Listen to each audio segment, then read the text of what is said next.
நமக்காய் ரத்தம் சிந்தி முன்பு நாளில் உயிரோடு நமக்காய் ரத்தம் சிந்தி முன்பு நாளில் உயிரோடு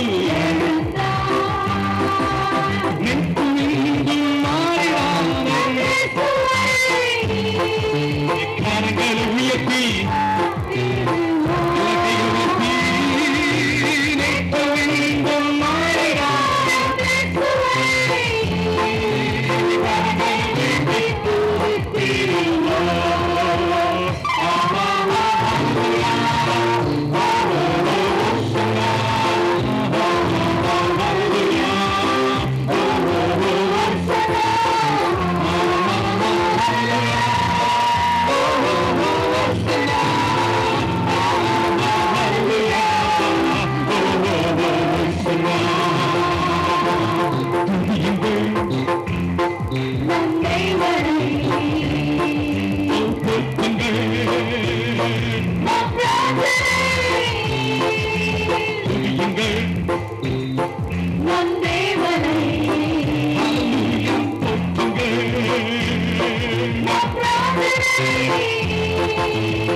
Sadanai.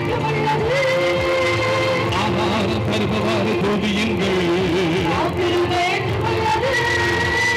பாரத்தின் தேவனை துதியுங்கள்.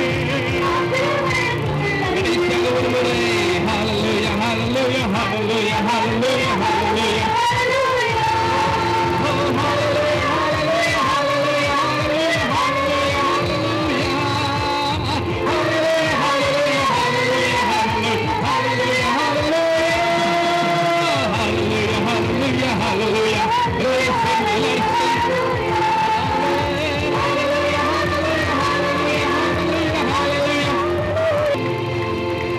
உயர்த்துங்கள் தேவனுடைய நாமத்தை கைகளை தட்டி ஹல்லேலூயா.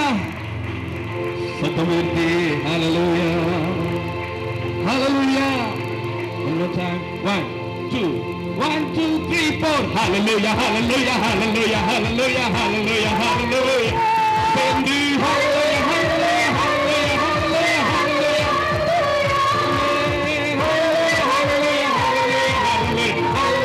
hallelujah hallelujah hallelujah hallelujah hallelujah. Oh hallelujah hallelujah hallelujah hallelujah hallelujah hallelujah.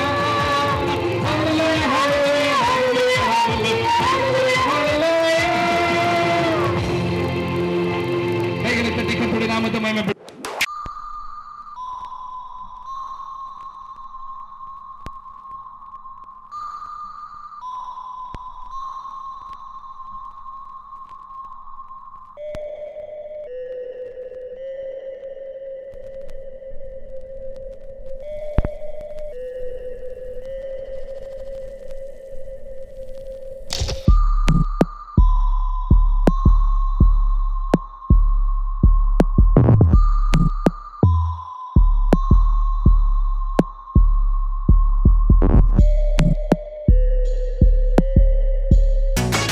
ஆண்டவராகிய இயேசுவின் நாமத்தில் அன்பான நேயர்களுக்கு வாழ்த்துக்கள்.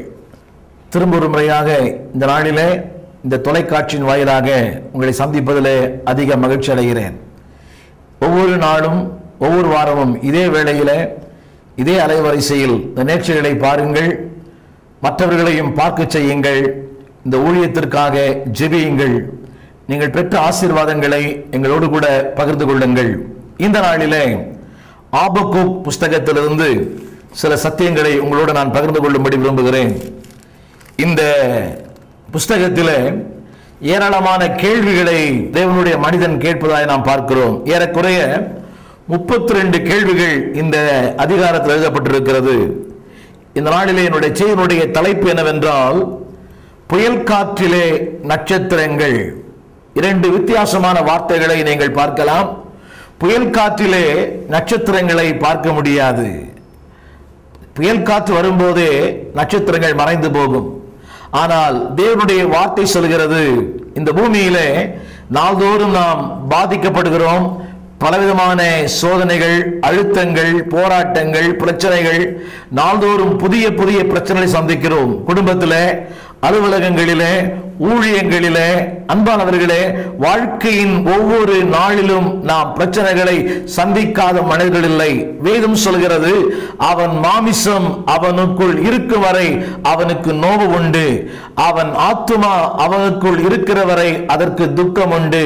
ஆம் அன்பானவர்களே, இந்த பூமியிலே நீங்கள் பலதரப்பட்ட மக்களை பார்க்கலாம். ஒருவேளை வசதி படைத்த மக்களை பார்க்கலாம், வாழ்க்கையின் போராட்டங்களையே சந்திக்காத மக்களை பார்க்கலாம். ஆனால் அந்த மக்களின் பின்னணியிலும் ஒரு சோக கதை பின்னி பிணைந்திருக்கும். இந்த பூமியிலே பாடுகள் உட்படாதவர்கள் யாரும் இல்லை. இந்த நவீன உலகத்தில், நவீன கிறிஸ்தவ வாழ்க்கையிலே பாடுகள் இல்லை என்று பேசுகிற பிரசங்கியார்கள் ஏராளம். அது உண்மையா இல்லையா என்பது பொருள் அல்ல. ஒரு கர்த்தருடைய பிள்ளைகளுடைய வாழ்க்கையிலே பாடுகள் நிச்சயம். அன்பானவர்களே, பரீட்சை இல்லாத பள்ளிக்கூடங்கள் இல்லை. அப்படியானால் ஒவ்வொரு பள்ளிக்கூடங்களிலேயும் கண்டிப்பாக பரீட்சை உண்டு. ஒரு நபர் தன் பிள்ளையை ஒரு பள்ளியிலே, செல்வந்தர் தன் பிள்ளையை பள்ளியிலே சேர்த்தார். கடைசியிலே மார்ச் மாதம் வரும்போது அந்த ஆசிரியர் சொன்னாராம், உன் பிள்ளைக்கு பரீட்சை உண்டு. இல்லை இல்லை, என் பிள்ளை பரீட்சை எழுத மாட்டான் என்று சொல்லி இன்னொரு பள்ளியிலே சேர்த்தாராம்.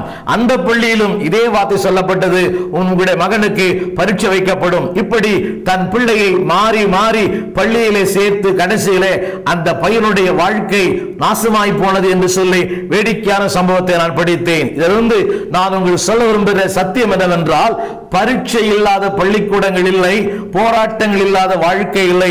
அப்படியானால் போராட்டம் தான் வாழ்க்கையா? இல்லை அன்பானவர்களே, போராட்டங்களுக்கு பிறகு ஒரு மாபெரும் வெற்றியை தேவன் வைத்திருக்கிறார். இந்த நாளிலே உங்கள் கரத்தில் திருமறை இருக்குமானால் என்னோடு கூட சேர்ந்து ஆபக்கூக்கின் புஸ்தகம் 2ஆம் அதிகாரம் கடைசி வசனத்தை தயவு கூர்ந்து அன்பாய் பார்க்கும்படி விரும்புகிறேன். ஆபக்கூக்கின் புஸ்தகம் 2ஆம் அதிகாரம் 20ஆம் வசனம். இந்த வார்த்தை இப்படி சொல்கிறது, கர்த்தரோவென்றால் தம்முடைய பரிசுத்த ஆலயத்தில் இருக்கிறார். இந்த வார்த்தை கர்த்தர் தம்முடைய பரிசுத்த ஆலயத்தில் இருக்கிறார் எழுதப்படவில்லை, கர்த்தரோவென்றால். ஆம் அன்பானவர்களே, இதனுடைய கருத்து என்ன, இதனுடைய பின்னணி என்ன? இந்த அதிகாரத்தில் ஏராளமான கேள்விகள், சில கேள்விகளை நான் படிக்கிறேன். தயவு செய்து நீங்கள் திருமறை இருந்தால் கவனித்து பாருங்கள். 1ஆம் அதிகாரம் 13ஆம் வசனம், நீர் நீதிமானை துன்மார்க்க நீதிமானை விழுங்கும் போது நீர் மௌனமாய் இருக்கிறது என்ன? நியாயமான கேள்வி. அடுத்தபடியாக 2வது கேள்வி, 1ஆம் அதிகாரம் 14ஆம் வசனம், மனுஷரை அதிகாரி இல்லாத ஊர்வனவற்றுக்கு சமமாக்குவது என்ன? சில நேரங்களிலே மனிதர்கள் மிருகங்களை விட கேவலமாய் நடத்தப்படுகிறார்கள். 3வது, இரக்கமில்லாமல் ஜாதிகளை நீர் கொன்று போடுவீரோ? 17ஆம் வசனம். அடுத்தபடியாக 2ஆம் அதிகாரம் 4ஆம் வசனத்திலே திரும்ப சொல்கிறது. இப்படி ஏராளமான கேள்விகள் மேல் கேள்விகளை இந்த அதிகாரத்திலே வாசிக்கலாம். தயவு செய்து உங்களுக்கு நேரம் கிடைக்குமேயானால் இந்த ஆபகுக் புஸ்தகத்தை அன்பாய் நிதானமாய் நிறுத்திகள் வாசிக்கும்படி அன்பாய் கேட்கிறேன். உங்களுடைய வாழ்க்கையின் பல்வேறு கேள்விகளுக்கு இதிலே பதில் உண்டு. உங்களுடைய போராட்டங்களுக்கும் இதில் ஒரு பதில் உண்டு அன்பானவர்களே. இந்த நாளிலே என்னுடைய செய்தியுடைய கருத்து என்னவென்றால், போராட்டங்களுக்கு மத்தியிலே தேவ கிருபை, போராட்டங்களுக்கு மத்தியிலே தேவனுடைய மகிமை, போராட்டங்களுக்கு மத்தியிலே தேவனுடைய அரசாட்சி. நன்றாய் கவனியுங்கள். God's grace, 2வது God's glory, 3வது God's government. முதலாவது குறிப்பு தேவனுடைய கிருபை. இந்த வசனம் சொல்கிறது, இத்தனை போராட்டங்கள், இத்தனை பிரச்சனைகள், இத்தனை பாடுகள், இத்தனை அழுத்தங்கள், இத்தனை சூறாவளி, வேதம் சொல்கிறது அன்பானவர்களே, நீதிமான் பிழைப்பான். அந்த வசனத்தை நான் வாசிக்கிறேன், கேளுங்கள். நீதிமான் பிழைப்பான். 2ஆம் அதிகாரம் 4ஆம் வசனத்திலே, தன் விசுவாசத்தினாலே நீதிமான் பிழைப்பான். இந்த வசனத்தினுடைய கருத்து என்ன? இந்த வார்த்தையிலே தேவனுடைய கிருபை இருப்பதை நீங்கள் பார்க்கலாம். தேவ கிருபை ஒரு மனிதனுடைய வாழ்க்கையில் இல்லாவிட்டால் அவன் பிழைக்க முடியாது. அன்பானவரே, ஒரு காலையை தொடங்கி ஒரு மாலை இரவை முடிக்கிற வரை மனித வாழ்க்கைக்கு தேவ கிருபை அவசியம். அந்த தேவ கிருபை இல்லாவிட்டால் இந்த தொலைக்காட்சியிலே நான் உங்களோடு பேசிக் கொண்டிருக்க முடியாது, இந்த நிகழ்ச்சியை நீங்களும் பார்த்துக் கொண்டிருக்க முடியாது. அப்படியானால் இந்த நிகழ்ச்சியை நீங்கள் பார்த்துக் கொண்டிருப்பதே தேவனுடைய கிருபை என்பதை நான் ஆணித்தரமாய் சொல்ல விரும்புகிறேன். அவர் சொல்லுகிறார், அகங்காரியா இருக்கிறானே அவன் ஆத்துமா அவனுக்குள் நல்லதல்ல, அவன் ஆத்துமா அவன் வளராது. ஆனால் கர்த்தரை நேசிக்கிற, ஆண்டவரை பின்பற்றுகிற, உண்மையாய் வாழ்கிற உன் வாழ்க்கையிலே தேவனுடைய வார்த்தை சொல்கிறது, நீ பிழைப்பாய். பிழைப்பாய் என்பது அன்பானவர்களே, ஆத்துமாவிலே பிழைப்பாய், உன்னுடைய பொருளாதாரத்திலே பிழைப்பாய், உன்னுடைய சரீரத்திலே பிழைப்பாய், உன்னுடைய கையின் பிரயாசங்களிலே நீ பிழைப்பாய். 2வதாக சொல்ல விரும்புகிறேன், தேவனுடைய மகிமை. 14ஆம் வசனத்திலே சொல்லுகிறார், எதிர்மறையான சூழ்நிலைகளிலே, வித்தியாசமான போராட்டங்களிலே, புயல் காற்றிலே, சூறாவளியிலே ஆண்டுடைய வார்த்தை சொல்கிறது, நீ என்னுடைய மகிமையை அறிகிற அறிவினால் நிறைந்திருப்பாய். 14ஆம் வசனம், நீ என்னுடைய மகிமையை அறிகிற அறிவினால் நிறைந்திருப்பாய். எத்தனை மேலான அறிவு! கல்லூரி கொடுப்பது அன்பானவர்களே, அது உலக பிரகாரமான அறிவு. கல்லூரி கற்றுக் கொடுக்கிற பாடங்களை விட கற்றுக் கொடுக்கிற பாடங்களின் வலிமை அதிகம். உலகத்தில் கிடைப்பது அறிவு, தேவனால் கிடைப்பது ஞானம். ஞானத்தை வைத்து அறிவை சம்பாதிக்க முடியும், ஆனால் அறிவை வைத்து ஞானத்தை சம்பாதிக்க முடியாது. இந்த பூமியிலே எத்தனையோ அறிவாளிகள் மிகப்பெரிய தவறுகளிலே, தேச துரோகங்களில் ஈடுபடுகிறார்கள். அந்த அறிவு அவர்களை வாழ்வுக்கல்ல தீமைக்கே, ஆசீர்வாதத்திற்கல்ல நாசத்திற்கே கொண்டு போகிறது. தேவனுடைய வார்த்தை சொல்கிறது, நீ என்னை அறிகிற அறிவினால் நிறைந்திருப்பாய். அன்பானவர்களே, இந்த வார்த்தையை நான் பெரிதும் நேசிக்கிறேன். காரணம் என்னவென்றால், என் சூறாவளியின் மத்தியிலே, என்னுடைய புயல் காற்றின் மத்தியிலே, அலைகள் மத்தியிலே, இப்படி பலவிதமான கேள்விகள் மத்தியிலே தேவன் சொல்கிறார், என்னை அறிகிற அறிவின் மகிமையினால் உன்னை நிறைய பண்ணுவேன். இந்த நாளிலே அன்பானவர்களே, வாழ்க்கை எல்லாவற்றையும் விலை கொடுத்து வாங்கலாம். தேவனை அறிகிற அறிவை விலை கொடுத்து வாங்க முடியாது. இந்த வார்த்தை சொல்கிறது, என்னுடைய மகிமையை அறிகிற அறிவு. இந்த நாளிலே அன்பானவர்களே, வாழ்க்கையை நீ எதை இழந்து போனாலும் இந்த ஆபத்தின் புஸ்தகம் 2ஆம் அதிகாரம் 14ஆம் வசனம் சொல்கிற தேவனை அறிகிற அந்த மகிமையான அறிவை விட்டுவிடாதிருக்க உங்களை அன்பாய் கேட்கிறேன். அந்த தேவனுடைய மகிமை அறிவாகிய ஒளி உங்களுடைய வாழ்க்கையில் வரும்போது எந்த சூறாவளிகளையும், எந்த புயல் காற்றையும், எந்த எதிர்மறையான சூழ்நிலைகளையும், எப்படிப்பட்ட வாழ்க்கையின் அடித்தளங்களையும் உங்களால் சந்திக்க முடியும். அன்பானவரே, எனவே தேவன் சொல்கிறார், இரண்டாவதாக என்னுடைய மகிமையினால், உம்மை அறிகிற அறிவினால் நீ நிறைந்திருப்பாய். மூன்றாவதாக God's government. முதலாவது சொன்னேன் தேவனுடைய கிருபை, இரண்டாவது தேவனுடைய மகிமை, மூன்றாவது எதிர்மறையான சூழ்நிலையிலே தேவனுடைய அரசாட்சி. 20ஆம் வசனம் சொல்கிறது, கர்த்தரோவென்றால், திரும்ப சொல்லுகிறேன், கர்த்தரோவென்றால், கர்த்தர் அல்ல தேவனோவென்றால், இத்தனை சூழ்நிலைக்கு மத்தியிலே டிஸ்கரேஜ் அண்ட் டிஸ்போர்டன்ட் என்று சொல்லுவார்கள். சோர்ந்து போன நிலைமை, இயலாமை, வாழ்க்கையிலே இனி வாழவே முடியாது, பள்ளத்தாக்கின் அனுபவங்கள், அலைச்சல், பாடுகள், போராட்டங்கள். அன்பானவர்களே, இந்த நாளிலே ஆண்டவர் உன்னை அலைச்சல் இருந்து ஆசீர்வாதத்துக்கு நடத்த விரும்புகிறார். பள்ளத்தாக்கில் இருந்து மருவமலைக்கு நடத்தும்படி விரும்புகிறார். பாடுகள் இருந்து பாடலின் வாழ்க்கைக்கு நடத்த விரும்புகிறார்.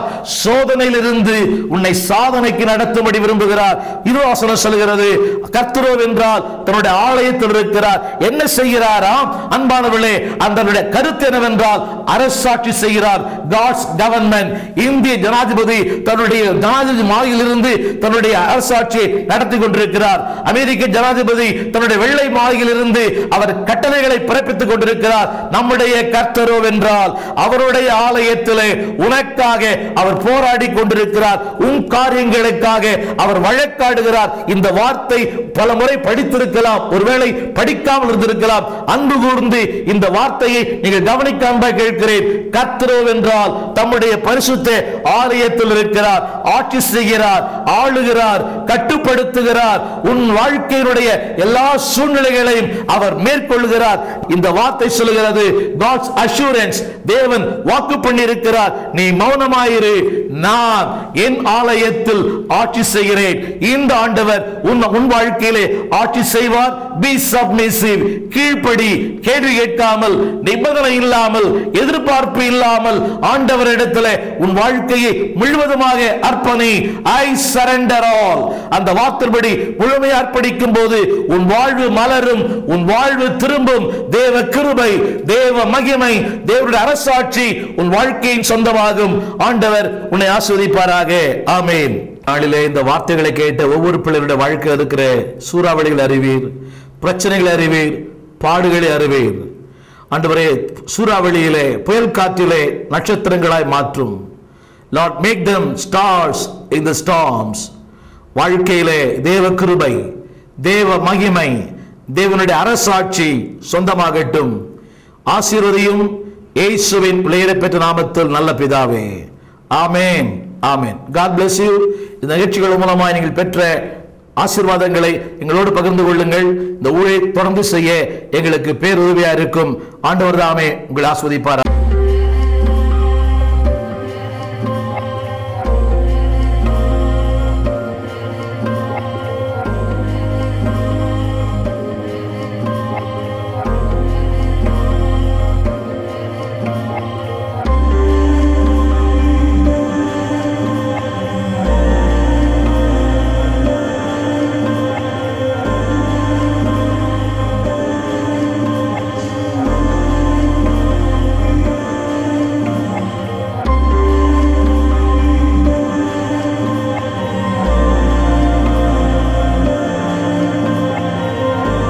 இயேசுவின் நாமத்தில் திரும்ப முறையாக உங்களை வாழ்த்துகிறேன்.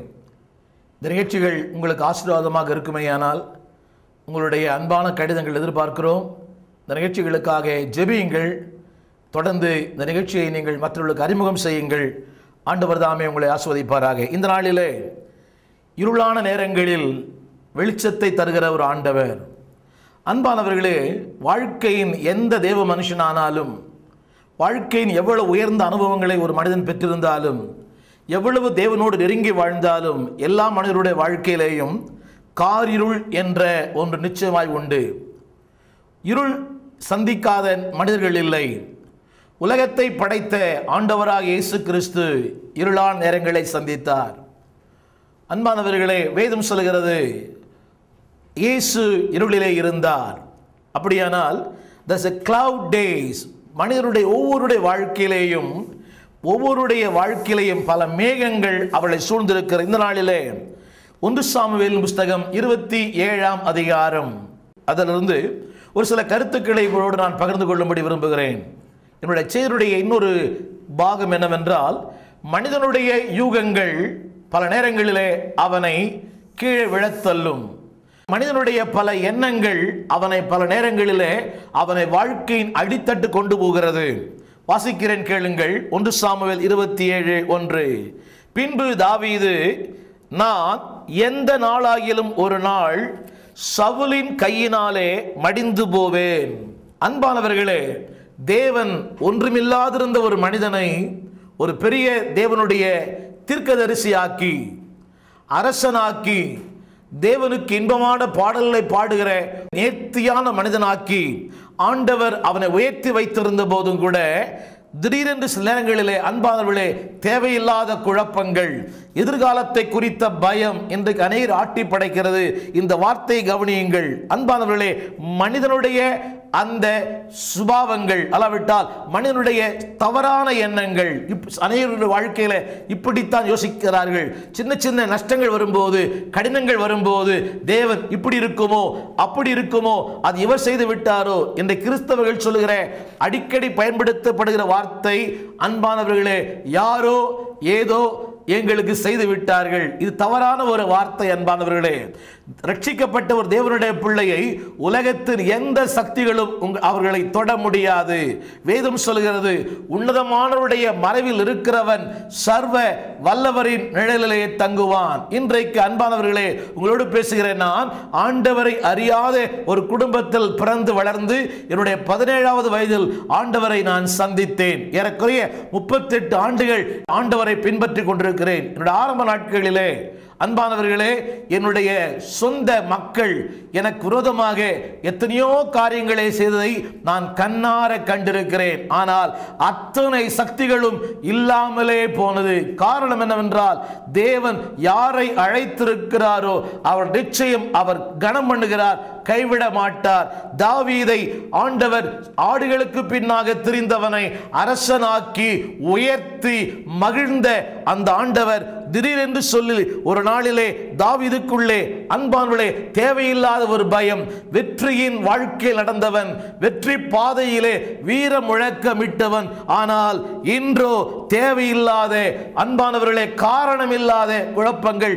இந்த நாளிலே ஒருவேளை காரணமில்லாமல் தேவையில்லாமல் என்றைக்கோ நடக்க போகிற சம்பவங்களை யோசித்து இன்றைக்கு குழம்பிக் கொண்டிருக்கலாம். ஒரு பக்தர் இப்படி சொன்னார், நாளைய துக்கத்தை இன்றைக்கு சுமப்பானேன். ஆம் அன்பானவர்களே, நாளைய துன்பத்தை நாளைக்கு சந்திக்கலாம். இந்த 24 மணி நேரமும் நிம்மதியா இருக்கலாமே. நாளைய துக்கத்தை இன்றைக்கு ஏன் சுமக்க வேண்டும்? இன்னொரு இப்படி சொன்னார், இன்றைக்கு வேலை செய்து மரிக்கிற மக்களை விட துக்கத்தால் மரித்து போகிற மக்கள் ஏராளம். Worry kills more people rather than work. அதாவது வேலை செய்து மடிகிற மக்களை விட துக்கத்தால் மடிகிற மக்கள் தான் ஏராளம். அவருடைய விளைவுதான் இன்றைய தற்கொலைகள், பாருங்கள், இன்றே இங்கே வாசிக்கிறோம். இதுதான் இன்றைக்கு மனித வாழ்க்கையிலே பல நேரங்கள் நடக்கிறது. அன்பானவர்களே, நேற்றைய வெற்றியை மறந்து விடாதீர்கள். நேற்று ஜெயம் கொடுத்த தெய்வன் இன்றைக்கும் ஜெயம் கொடுக்க வல்லவர். நேற்று வெற்றியை சிறக்க பண்ணினவர் இன்றும் வெற்றி சிறக்க பண்ணுகிறார். இதைத்தான் புதிய ஏற்பாடு வாசிக்கிறோம். எப்பொழுதும் எல்லா இடங்களிலும் எங்களை வெற்றி சிறக்க பண்ணுகிற கர்த்தர். அன்பானவர்களே, இதைத்தான் நாம் பாடுகிறோம். தோல்வி என்பது இல்லை. தோல்விகள் இருக்கலாம், ஆனால் அந்த தோல்விக்கு பின்னாலே ஒரு மாபெரும் வெற்றி உண்டு. இங்கே அன்பானவர்களே, இந்த தாவீதுக்கு தேவையில்லாத குழப்பம், எதிர்காலத்தை குறித்த ஒரு பயம் அங்கே சொல்லுகிறான் பாருங்கள். இனி, அந்த வார்த்தை திரும்ப அழிச்சொல்கிறேன், இனி. அப்படியானால் இதுவரை நடத்தினவர் இனிமேல் உன்னை நடத்த வல்லவராக இருக்கிறார். இன்றைக்கு அநேகருடைய மக்களுடைய வாழ்க்கையில் இருக்கிற பிரச்சனை, எதிர்காலம் என்ன இருக்குமோ, எதிர்காலம் எப்படி ஆகுமோ, என் நாட்கள் எப்படி இருக்குமோ. ஆம் அன்பானவர்களே, இருளான உலகம், மோசமான உலகம், கெட்டு போகிற உலகம், சீர்கெட்ட உலகம். ஆனால் ஆண்டவர் உங்களையும் என்னையும் அவருடைய கரத்திலே வணைந்து வைத்திருக்கிறார். அதைத்தான் ஆங்கிலத்தில் சொல்கிறார்கள், you are engraved. அவர் உங்களை வரைந்து அல்ல, உங்களை செதுக்கி வைத்திருக்கிறார். அவருடைய கரத்தில் நீ செதுக்கப்பட்ட ஒரு மாபெரும் சிற்பம். அவர் ஒரு சிற்பாசாரி. இங்கே சொல்லுகிறார் பாருங்கள், அவருடைய எல்லைகளில் எங்கேயாவது நான் கண்டுபிடிக்கப்படலாம் என்ற நம்பிக்கை அற்று போகிறது. அன்பானவர்களே, கர்த்தரை நோக்கி பார்த்த பேதுரு கடல் மேல் நடந்தான். சூழ்நிலைகளை நோக்கி பார்த்து கடலுக்குள் அமிழ்ந்து போனான். அன்பானவர்களே, ஒருவேளை இது சித்தாந்தமா இருக்கலாம், தத்துவங்களா இருக்கலாம். இல்லை, இது வாழ்க்கையின் உண்மை பொருள், இது வாழ்க்கையின் உண்மை சத்தியம். ஒருவேளை இன்றைக்கு சூழ்நிலை வித்தியாசமா இருக்கலாம். உன் சூழ்நிலைகள் தற்காலிகமானது, உன்னுடைய அழைப்பு நிரந்தரமானது. திரும்ப சொல்கிறேன், உன் சூழ்நிலைகள் தற்காலிகமானது, இந்த சத்தியம் நிரந்தரமானது. சூழ்நிலைகளை பார்க்காதே, சத்தியத்தை பார். ஃபேக்ட்ஸ் என்பது வேறு, சத்தியம் என்பது வேறு. ஃபேக்ட்ஸ் என்பது உண்மைகள், சத்தியம் அதைவிட மேலானது. உண்மைகளை மேற்கொள்ளும் வல்லமை சத்தியத்திற்கு உண்டு. எனவே தான் ஆண்டவர் சொன்னார், சத்தியம் உங்களை விடுதலையாக்கும். திரும்ப சொல்லுகிறேன், நீங்கள் பார்க்கிற சம்பவங்கள், சூழ்நிலைகள் உண்மை, எல்லாம் எதிர்மறையா இருக்கிறது.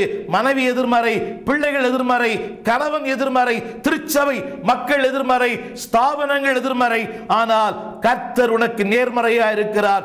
எனக்கு உதவிடும் எனது ஆண்டவர் என் பக்கம் இருக்கிறார். இந்த வார்த்தை பாடலாய் அல்ல, உன் வாழ்க்கையின் உண்மை பொருளாய் மாறுவதாக. இவருடைய வாழ்க்கையிலே இரண்டாவது அன்பானவர்களே, அவருடைய எண்ணம் எல்லாம் எப்படி ஆகிலும் நான் தப்பித்துக் கொள்ளலாம். அந்த வசனம் சொல்லுகிறது, நான் பெலிஸ்தரின் தேசத்துக்கு போய் தப்பித்துக் கொள்வதை பார்க்கிலும் வேறு நலமான காரியம் வேறு ஒன்றுமில்லை.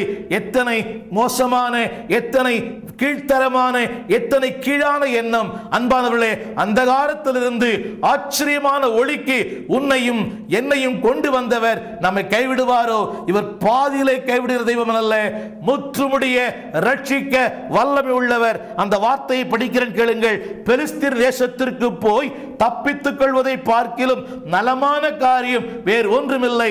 அன்பானவர்களே, உனக்கு நலமாய் தோன்றுவது தேவனுக்கு நலமாய் தோன்றுகிறதா? இன்றைக்கு மக்கள் சொல்கிற வார்த்தை இட்ஸ் a good idea. ஆனால் அது குட் ஐடியாவா இருக்கலாம், இட்ஸ் a God idea. மக்கள் சொல்கிற வார்த்தை இட்ஸ் a good idea.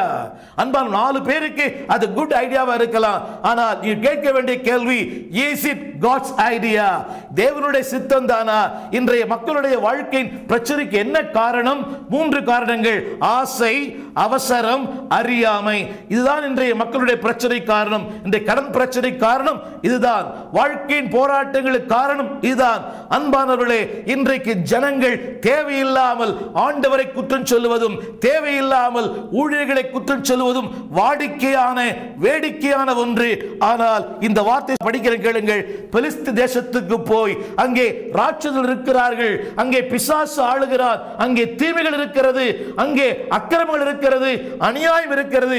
ஒரு காலத்திலே அந்த பெலிஸ்தியனுக்கு விரோதமாய் எழும்பினவன் இன்றைக்கு சொல்லுகிறான், நான் பெலிஸ்தியன் தேசத்துக்கு போய் அங்கே தப்பித்துக் கொள்ளுவேன். அன்பானவரே, பிசாசு உங்களை வாழ வைக்க அல்ல, உங்களை சாகடிக்க விரும்புகிறார். இன்றைக்கு அன்பானவர்களே, வாழ்க்கையின் கண்ணிகள் என்று சொல்வதே கண்களுக்கு புலப்படாதது. இன்றைக்கு மக்கள் சொல்கிறார்கள், இது நன்றாய் இருக்கிறது. லோத்து தன் கண்கள் ஏறெடுத்து பார்த்தான், சோதோம் கொமோரா நீர்வளம் புரிந்திருக்க கண்டான். ஆனால் அந்த சோதோம் கொமோராவிலே அவன் எல்லாவற்றையும் இழந்தான். மனைவி இழந்தான், பிள்ளைகளை இழந்தான், உடைமை இழந்தான். He lost his position. He lost his possession. இந்த நாளிலே அன்பானவர்களே, நீங்களாகவே ஒரு முடிவுக்கு வர வேண்டாம். அதாவது அவன் சொன்ன வார்த்தை வேதம் சொல்கிறது, தன் இதயத்திலே அவன் யோசித்தான். அன்பானவர்களே, இந்த நாளிலே உன்னுடைய யோசனை என்ன?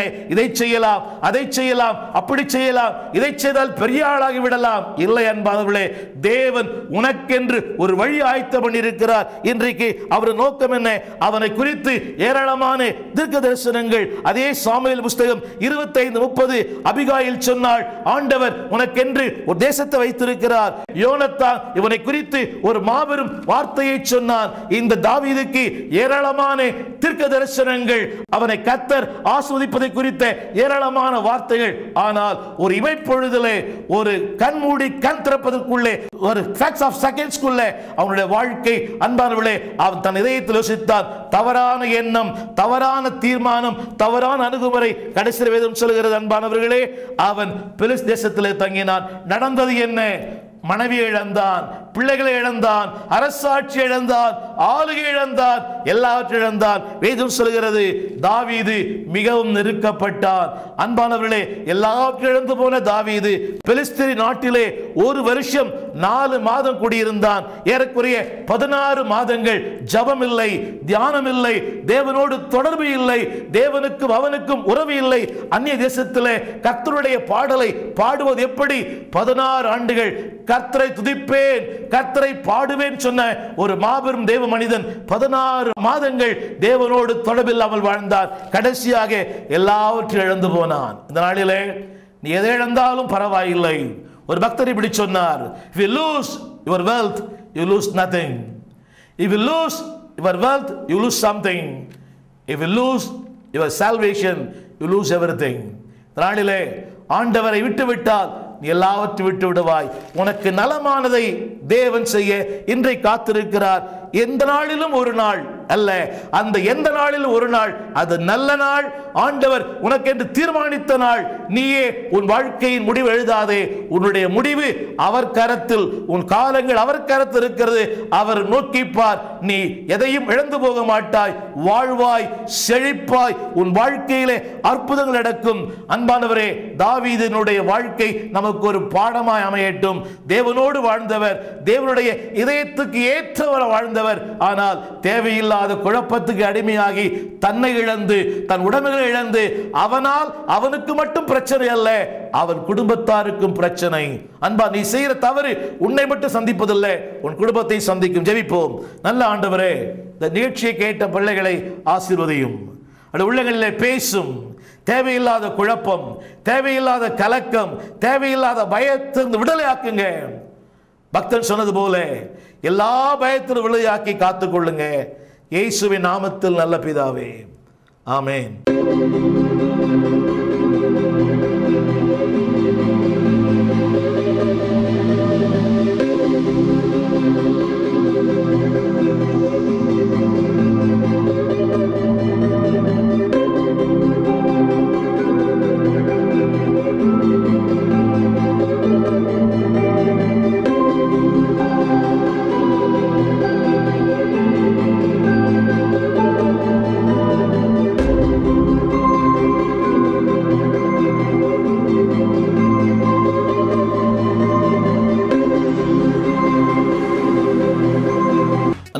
தொலைக்காட்சி நேயர்களுக்கு ஆண்டவர் இயேசுவின் நாமத்தில் அன்பின் வாழ்த்துக்கள்.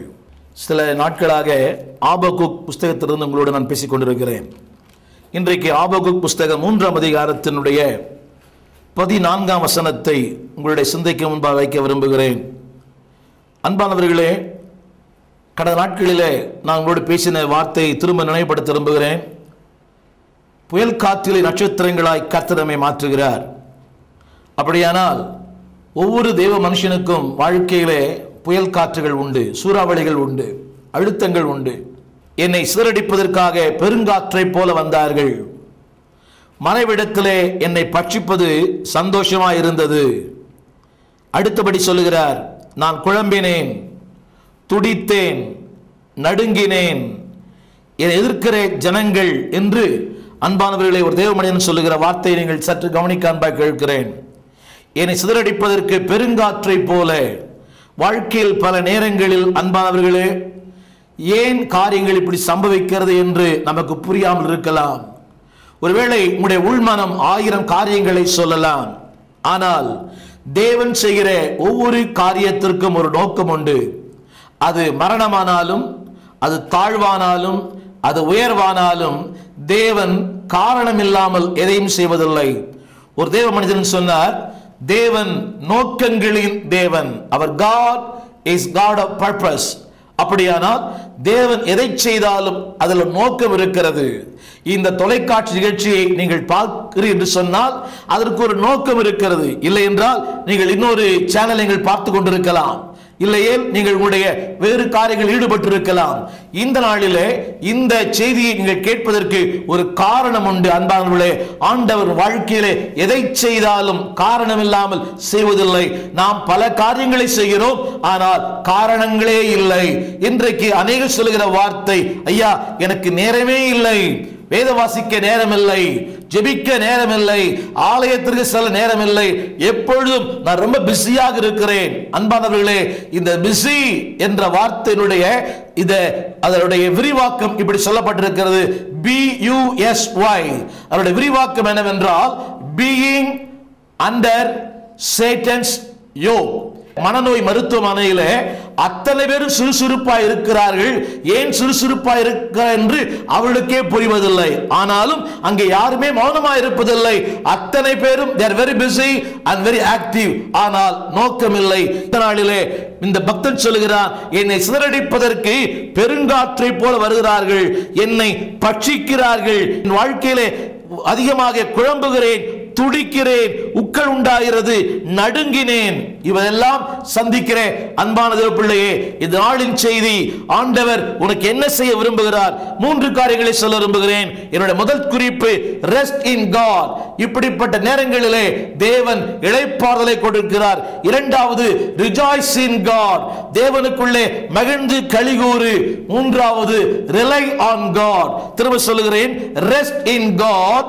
இரண்டாவது, ரிஜாய்ஸ் in God. மூன்றாவது, rely on God. முதல் குறிப்பு, rest in God. இப்படிப்பட்ட எதிர்மறையான சூழ்நிலைகள் எல்லாமே எதிர்மறை. ஆனாலும் இவர் சொல்லுகிறார், நான் கர்த்தருக்குள் மகிழ்ச்சியாய் இருப்பேன். அன்பானவர்களே, இது சாத்தியமில்லாத ஒன்று போல தோன்றலாம், ஆனால் சாத்தியமானது. தேவன் நம்முடைய வாழ்க்கையிலே அசாத்தியங்களை சொல்லி நம்மை திசை திருப்புகிற ஆண்டவர் அல்ல. நம்முடைய உருவம் இன்னதென்று அவர் அறிவார். இந்த பக்தனுடைய வார்த்தை கவனியுங்கள், நான் கர்த்தருக்குள் மகிழ்ச்சியாக இருக்கிறேன். மகிழ்ச்சி என்பது வேறு, சந்தோஷம் என்பது வேறு. சந்தோஷப்படுவதற்கு சம்பவங்கள் நமக்கு சாதகமாக இருக்க வேண்டும். ஆனால் மகிழ்ச்சிக்கு எதுவுமே நமக்கு சாதகமில் தேவையில்லை, கர்த்தர் மட்டும் போதும். திரும்ப சொல்லுகிறேன், சந்தோஷம் என்பது சம்பவங்களை ஒட்டி அமைகிறது. சம்பவங்கள் மாறும்போது சந்தோஷங்கள் மாறி போகும். ஆனால் மகிழ்ச்சி என்பது தேவன் கொடுக்கிற ஒன்று. இன்னொன்று சொல்ல விரும்புகிறேன், ஹாப்பினஸ் என்ற வார்த்தை ஹாப்பனிங்ஸ் என்ற வார்த்தையிலிருந்து அது வந்தது. ஹாப்பனிங்ஸ் மாறும்போது ஹாப்பினஸ் மாறும். ஆனால் ஜாய் என்ற வார்த்தையுடைய அர்த்தம் வேறு. JOY அர்த்தம் என்னவென்றால் Jesus first, others next, you last. JOY Jesus first, others next, you last. இந்த ஆண்டவர் உன் வாழ்க்கையிலே முதலிடம் வைக்கும் போது உன் வாழ்க்கையில் அன்பானவர்களே தேவன் ஒரு மாபெரும் மகிழ்ச்சியோடு வைத்திருக்கிறார். இன்னொன்றை சொல்ல விரும்புகிறேன், சந்தோஷம் என்பது வெளியே இருந்து உள்ளே போகிறது, மகிழ்ச்சி உள்ளே இருந்து வெளியே வருகிறது. ஒரு சிறிய உதாரணம் சொல்லுகிறேன். இன்றைக்கு நீங்கள் ஒருவேளை நீங்கள் தொலைக்காட்சியிலே ஏதோ ஒன்றை பார்க்கிறீர்கள், சிரித்து மகிழ்கிறீர்கள். அதனுடைய பின்னணி ஏதோ ஒன்று வெளியே இருந்து உள்ளே போகிறது. அதனால்தான் அந்த சந்தோஷம். ஆனால் மகிழ்ச்சி அப்படி அல்ல, அவர் சமூகமின் சந்தோஷமே. இதற்கு உபகரணங்கள் தேவையில்லை, பொருட்கள் தேவையில்லை, ஆண்டவர் மட்டும் போதும். இந்த எதிர்மறையான சூழ்நிலையிலே அன்பானவர் தேவன் சொல்கிறார், you will have a rest. அந்த ரெஸ்ட் என்ற வார்த்தையினுடைய பொருள் என்னவென்றால், இன்றைக்கு அநேகர் இளைப்பாறுதல் என்று சொன்ன மாத்திரத்திலே மக்களுடைய நினைவுக்கு வருகிறது ஒரு பாயும் தலையணையும் அல்ல. அன்பானவர்களே, இளைப்பாறுதல் என்பது செயல்பட முடியாத நிலை அல்ல. இளைப்பாறுதல் என்ற வார்த்தைக்கு REST என்ற வார்த்தைக்கு R righteousness of God, E earnestness of God, S strength of God, T truth of God. தமிழில் சொல்லுகிறேன், தேவ நீதி, righteousness of God, earnestness of God, தேவனுடைய உண்மை. மூன்றாவது தேவனுடைய பலன். நான்காவது தேவ சத்தியம். இது நான்கும் உனக்கு சொந்தமாய் மாறும்போது அசைக்கப்படாத ஒரு மகிழ்ச்சி உன் வாழ்க்கையில சொந்தமாகும். இரண்டாவது, அதாவது அவர் சொல்லுகிறார், நான் கர்த்தருக்குள் இளைப்பாறுவேன். இந்த படிக்கிறேன் கேளுங்கள் அந்த வார்த்தையை, நான் கர்த்தருக்குள் இளைப்பார். 16ஆம் வசனத்திலே இதை எதிர்க்கிற ஜனங்கள் வரும்போது இளைப்பாறுதல் அடைவேன். எப்படி இளைப்பாறுதல் தர முடியும்? ஆண்டவர் சொல்லுகிறார், ஆண்டவர் உங்களோடு இருக்கும்போது ஒரு மாபெரும் இளைப்பாறுதல் உங்களுக்கு சொந்தம். இரண்டாவது சொல்லுகிறார், நான் மகிழ்ச்சியாக இருப்பேன். Rejoice in God.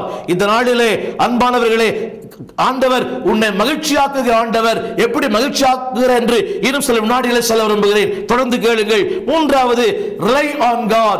தேவனையே சார்ந்து கொள்ளுங்கள். அவர் சொல்லுகிறார் பாருங்கள், ஆண்டவராகிய கர்த்தர் என் பலன். ஆம் அன்பானவர்களே, பலவீனமான நேரங்கள், சோர்ந்து போன நேரங்கள், செயல்பட முடியாத நேரங்கள், சத்துருக்களால் தாக்கப்படுகிற நேரங்கள், மனதும் மாமிசமும் சோர்ந்து போகிற நேரங்கள். ஆனால் தேவனுடைய வார்த்தை, இந்த மனிதன் சொல்கிற வார்த்தை கவனியுங்கள், ஆண்டவர் என் பலன். இந்த நாளிலே என்னோடு சேர்ந்து நீங்களும் சத்தமிட்டு சொல்லுங்கள், ஆண்டவர் என் பலன். The Lord is my strength. அந்த பலன் உங்கள் வாழ்க்கை சொந்தமாகும் போது நடப்பது என்ன? உங்களை உயர் ஸ்தலத்தில் ஏற பண்ணுவார். நேற்று வரை பள்ளத்தாக்கு, ஆனால் இன்றைக்கோ ஒரு மகா பெரிய உன்னதமான இடம். இந்த நாளிலே ஆண்டவர் வார்த்தை சொல்கிறது, உயரமான ஸ்தலங்களிலே உன்னை நடக்க பண்ணுவார். என் அன்பான தேவப்பிள்ளையே, எந்த உலகத்தில் தலைகுனிந்து பார்க்கப்பட்டாயோ அதே உலகத்திலே நீ அண்ணாந்து பார்க்கப்படுகிற நாட்கள் வரும். இந்த உலகம் இன்றைக்கு ஒருவேளை உன்னை தலைகுனிந்து பார்க்கலாம், ஆனால் இதே உலகம் ஒரு நாளிலே உன்னை அண்ணாந்து பார்க்கிற ஒரு நாட்களை தேவன் உன் வாழ்க்கையில் கட்டளையிடுவார். காரணம் என்னவென்றால் இங்கே சொல்லுகிறது, என் கால்களை மான்களின் கால்களை போலாக்கி. அப்படியே என்ன அர்த்தம்? இதுவரை செயல்பட முடியவில்லை, நிற்க பலன் இல்லை, பாட பலன் இல்லை, ஆலயத்துக்கு செல்ல பலன் இல்லை. அன்பானவர்களே, கால்கள் நம்மை நடத்துகிறது, கால்கள் செயல்படுத்துகிறது, கால்கள் ஒரு இடத்திலிருந்து இன்னொரு இடத்துக்கு நம்மை கொண்டு போய் சேர்க்கிறது. அந்த வார்த்தை சொல்கிறது, நீ போய் சேர வேண்டிய இடத்திலே உன்னை அவர் சேர்ப்பார். உன் கால்களை மான்களின் கால்களை போலாக்கி. அந்த கருத்து என்ன அன்பான்? மான்கள் சொல்லும் போது it's Swift but also sure. அது வேகமாய் ஓடும், அதுவே நிச்சயத்தோடு ஓடும். இந்த நாளிலே ஒருவேளை நீ சோர்ந்து போய் இருக்கலாம். ஆண்டவருடைய வார்த்தை சொல்கிறது, உன்னை மான்களை போல ஆக்கி உன்னை உயர் ஸ்தலத்தில் ஏற பண்ணுவார். நீ பள்ளத்தாக்கில் இருக்கலாம், நீ சூறாவளியில் இருக்கலாம், புயல் காற்றில் இருக்கலாம். வேதம் சொல்கிறது, தேவன் அவருடைய பரிசுத்த பர்வதத்திலிருந்து உனக்காக வந்தார். ஆம் அன்பானவர்களே, நீ விசேஷமானவள், நீ விசேஷமானவன். உன் பாடுகளை பார்க்க அவர் சகிக்க மனதில்லாமல் அவர் பரிசுத்த பர்வதத்திலிருந்து உனக்காக வந்தார். என்ன செய்தார்? உன் பிரச்சனைகளை, உன் போராட்டங்களை, உன் இல்லாமையை, உன் வெறுமையை, உன் கண்ணீரை, உன் பாடுகளை, உன் வேதனைகளை அளக்கிறார். உன்னை அளந்து வைத்திருக்கிற ஆண்டவர் உன் கண்ணீரை அளக்கிறார், உன் வேதனை அளக்கிறார், உன்னுடைய இயலாமை அளக்கிறார். God evaluates everything. அன்பானவர்களே, உலகம் அளப்பது போல அல்ல. உலகத்தினுடைய அளவு தவறானது, உலகத்தினுடைய மதிப்பீடு தவறானது. ஆனால் தேவனுடைய மதிப்பீடு என்றைக்கும் தவறுவதில்லை. ஒருவேளை இன்றைக்கு ஒருவேளை உலகம் உனக்கு தவறான முத்திரை குத்திருக்கலாம், தேவன் உன்னை அளக்கிறவர். மூன்றாவது, அவர் புறஜாதிகளை கரைய பண்ணினார். உனக்கு விரோதமாய் யாரெல்லாம் வருகிறார்களோ அவர்களை கரைய பண்ணி அவருடைய தடயங்கள் இல்லாமல் போக பண்ணுவார். 12ஆம் வசனம், ஜாதிகளோடு அவர் போராடுவார். எத்தனை அருமையான வார்த்தை! ஜாதிகளோடு உனக்கு விரோதமாக எழும்பின, உன்னை சிறடிப்பதற்காக பெருங்காற்றை போல, புயல் காற்றை போல மறைவிடத்திலே செயல்பட்ட மக்களுக்காக அவர் போராடுவார். ஆம் அன்பானவர்களே, துஷ்டனுடைய தலைவனை the Lord touch the root of the problem. துஷ்டனை அல்ல, துன்மார்க்கனை அல்ல, துன்மார்க்கனின் தலைவனை வெட்டுவார். இதனாலே உன்னை மிரட்டும் சக்திகள், பக்தன் சொன்னது போல என்னை எதிர்க்கும் சக்திகள் பல உண்டு.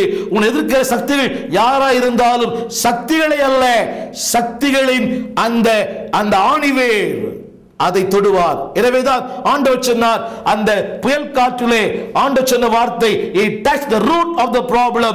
அந்த பெருங்காற்றை பற்றி சொன்னார், காற்றே இறையாதே, கடலே அமைதலாயிரு. ஏனென்றால் கடலின் இரைச்சலுக்கு காரணமே காற்றுத்தான். அந்த காற்று அமைதலாகும் போது கடல் அமைதலாகும். இந்த நாளிலே என்னுடைய வார்த்தை கேட்கிற அன்பானவர்களே, திரும்ப சொல்லுகிறேன், தேவன் வந்தார், நின்றார், அளந்தார், கரையை பண்ணினார், உனக்காக போரடித்தார், துஷ்டனுடைய தலைவனுடைய தலையை வெட்டுகிறார். இந்த நாளிலே அன்பானவர்களே, கர்த்தருக்குள், கர்த்தரோடு, கர்த்தருக்காக ஒரு வாழ்க்கையை ஒப்பு கொடுத்து என்ன வந்தாலும் அவரையே சார்ந்து கொள். ஆண்டவர் தாமே உங்களை ஆஸ்வதிப்பாராக. உங்களுக்காக நான் ஜெபிக்க விரும்புகிறேன். ஜெபிப்போம். எங்கள் நல்ல ஆண்டவரே, இந்த வேலைக்காக நன்றி சொல்லுகிறோம். இந்த நாளிலே இந்த நிகழ்ச்சியை கேட்டுக்கொண்டிருக்கிற, பார்த்து கொண்டிருக்கிற, வாழ்க்கையின் பல போராட்டங்களில் சிக்கி தவிக்கிற, ஊமையின் கனவை சொல்ல முடியாது, சொன்னாலும் எவருக்கும் புரியாது, அப்படிப்பட்ட நிலையிலே வாழ்ந்து கொண்டிருக்கிற பிள்ளைகளுடைய வாழ்க்கையிலே தேவரீர் தயவாய் இறங்கி பெரிய காரியங்களை செய்யும். நிகழ்ச்சியை பார்க்க ஒவ்வொரு மக்களை ஆசீர்வதியும். இந்த வார்த்தைகள் சொந்தமாய் மாறட்டும். இயேசுவின் நாமத்தில் நல்ல பிதாவே, ஆமேன், ஆமேன், ஆமேன். இந்த நிகழ்ச்சிகள் உங்களுக்கு ஆசீர்வாதமாக இருந்திருக்குமே ஆனால் எங்களோடு தொடர்பு கொள்ளுங்கள். எங்களுடைய தொலைபேசி எண்களை குறித்துக் கொள்ளுங்கள். உங்களுக்காக ஜெபிக்க நாங்கள் ஆவலாக இருக்கிறோம். அநேக ஆவிக்குரிய புஸ்தகங்கள் எழுதியிருக்கிறோம். ஒவ்வொரு ஊழியர்களுக்காக ஏறக்குறைய 12 பிரசங்க குறிப்புகள் எழுதியிருக்கிறேன். சங்கீத விளக்க உரை எழுதியிருக்கிறேன். ஒவ்வொரு மாத வாக்கு தத்தங்களை செய்தியாக வெளியிட்டிருக்கிறேன். இப்பொழுது கேட்ட செய்தியே புஸ்தக வடிவில் இருக்கிறது. எழுதுங்கள், பெற்றுக்கொள்ளுங்கள். ஆண்டவர் ஆசீர்வதிப்பாராக.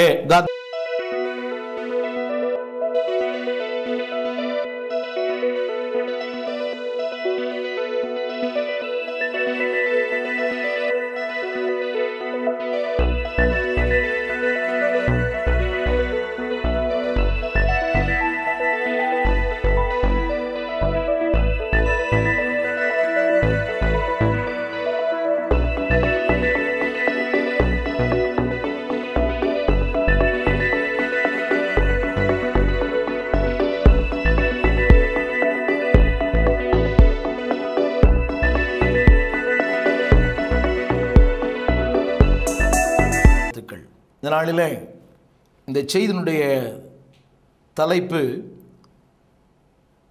சரியான காரணங்களை தவறான நேரங்களில் செய்கிறோம். திரும்ப சொல்லுகிறேன், right thing in wrong time. சரியான காரியங்களை தவறான நேரங்களில் செய்கிறோம். ஒருவேளை குழப்பமாக இருக்கலாம். இதை நான் விளக்க விரும்புகிறேன். இன்றைக்கு அனைவருடைய வாழ்க்கையில் தாங்கள் தேவசித்தம் செய்கிறோம் என்று சொல்லிக்கொண்டே சுயசித்தத்தையே செய்து கொண்டிருக்கிறார்கள். அதற்கு நானும் விதிவிலக்கல்ல, நானும் இப்படி செய்தவன் தான். ஆனால் அவனுடைய தவறை உணர்ந்த காரணத்தினாலே இதை இன்றைக்கு உங்களோடு நான் பேசிக் கொண்டிருக்கிறேன். நாம் என்ன நினைக்கிறோம், நமக்கு எல்லாம் சாதகமாக இருந்தால் அது தேவசித்தம், ஒருவேளை நமக்கு சாதகமாக இல்லாவிட்டால் சத்துரு என்று சொல்கிறோம். அன்பான தவறு. எல்லாம் சாதகமாக இருக்குமே தேவசித்தம் என்று சொல்லிவிட முடியாது. தடைகளை எல்லாம் சத்துரு என்று சொல்ல முடியாது. ஏனென்றால் every good intention have an opposition. ஒவ்வொரு நல்ல நோக்கங்களுக்கும் நிறைய தடைகள் உண்டு. அந்த நிகழ்ச்சியை நாங்கள் கொடுக்கிறோம் என்று சொன்னால் ஏராளமான தடைகள். அப்படியானால் எத்தனையோ தடைகள் உண்டு. இதை கேட்பதற்கு உங்களுக்கு தடைகள் உண்டு. அதனால் தடைகள் எல்லாம் சத்துரு என்றும் சாதகங்கள் எல்லாம் தேவன் என்றும் சொல்லுவது தவறான ஒரு கருத்து. அதை விளக்க ஒரு சின்ன செய்தி உங்களோடு நான் சொல்லும்படி விரும்புகிறேன். ஆண்டவர் மோசேயை தன் தாயின் கர்ப்பத்திலிருந்து அவர் எடுத்தார். சௌந்தரியமுள்ளவனாய் இருந்தான். 3 மாதம் அளவும் தன் தகப்பன் வீட்டில் வளர்க்கப்பட்டான். அவனை வெளியிலே போட்டு விட்டார்கள். He has been thrown out. வெளியே போட்டுவிடப்பட்ட ஒரு மனுஷனை தேவன் தன் கையில் எடுத்தார். இதைத்தான் எசேக்கியேல் 16ஆம் அதிகாரத்தில் வாசிக்கிறோம். நீ பிறந்த நாளில் நீ அருவருக்கப்பட்டதினாலே நீ தூக்கி எறியப்பட்டாய். அடுத்த வார்த்தை சொல்கிறது, இரத்தத்தில் கிடக்கிற உன்னை பார்த்து பிழைத்திரு என்று சொன்னார். அப்படியானால் எந்த உலகத்தாலே நீங்கள் நானும் தூக்கி எறியப்பட்டோமோ அந்த உலகத்திலே ஆண்டவர் உங்களை என்னின் தம்முடைய கரத்தில் எடுத்து இந்த வாழ்க்கையும் இந்த வசதியும் கொடுத்திருக்கிறார். இந்த வசதியும் இந்த வாய்ப்புகளும் தேவனால் வந்தவைகள். அன்பானவர்களே, இன்றைக்கு ஒருவேளை உங்கள் பிள்ளைகள் நல்ல உத்தியோகத்தில் இருக்கலாம், கை நிறைய சம்பாதிக்கலாம், உங்களுடைய பொருளாதார வாழ்க்கை உயர்ந்திருக்கலாம். ஆனால் இவை எல்லாவற்றுக்கும் காரணம் ஆண்டவர் என்பதை மறந்துவிட வேண்டாம். அன்பானவர்களே, இந்த ஐடி இண்டஸ்ட்ரியிலே அதிகமான சம்பாத்தியங்கள் உண்டு, நல்லதுதான். ஆனால் இவை எல்லாவற்றுக்கும் காரணம் கர்த்தர். செல்வம் என்ற வார்த்தையுடைய பொருளே இன்றைக்கு இல்லாவிட்டாலும் என்றைக்காகிலும் ஒரு நாள் உன்னை விட்டு செல்வோம். செல்வம் நிரந்தரம் அல்ல, ஆண்டவரே நிரந்தரம். எனவேதான் அந்த பக்தன் பாடினார், நிரந்தரம் நிரந்தரம் நீரே நிரந்தரம். செல்வங்கள் நிரந்தரம் அல்ல, வாழ்க்கை நிரந்தரம் அல்ல, உயர்வுகள் நிரந்தரம் அல்ல, அதே வேளையிலே ஏழ்மை நிரந்தரம் அல்ல, கர்த்தரே நிரந்தரம். முதலாவது என்னுடைய செய்தி என்னவென்றால், தேவ சித்தம் என்னுடைய சுய வழிகள். திரும்ப சொல்லுகிறேன், God's will my way. இது எப்படி சாத்தியமாகும்? தேவ சித்தம் இருக்குமே ஆனால் தேவனுடைய வழியில் நடக்க வேண்டும். ஆண்டுடைய சித்தத்தை செய்கிறேன், ஆனால் என் சொந்த வழியில் நடக்கிறேன். இதுதான் இன்றைய வாழ்க்கை நடக்கிறது. சொல்லுவது தேவ சித்தம். அன்பானவர்களே, நாம் நம்முடைய யூகங்களையே தேவ சித்தம் என்று சொல்லுகிறோம். அல்லாவிட்டால் நம்முடைய பாரங்களை தேவ சித்தம் என்று சொல்லுகிறோம். பாரங்கள் தேவ சித்தமாய் மாற முடியாது.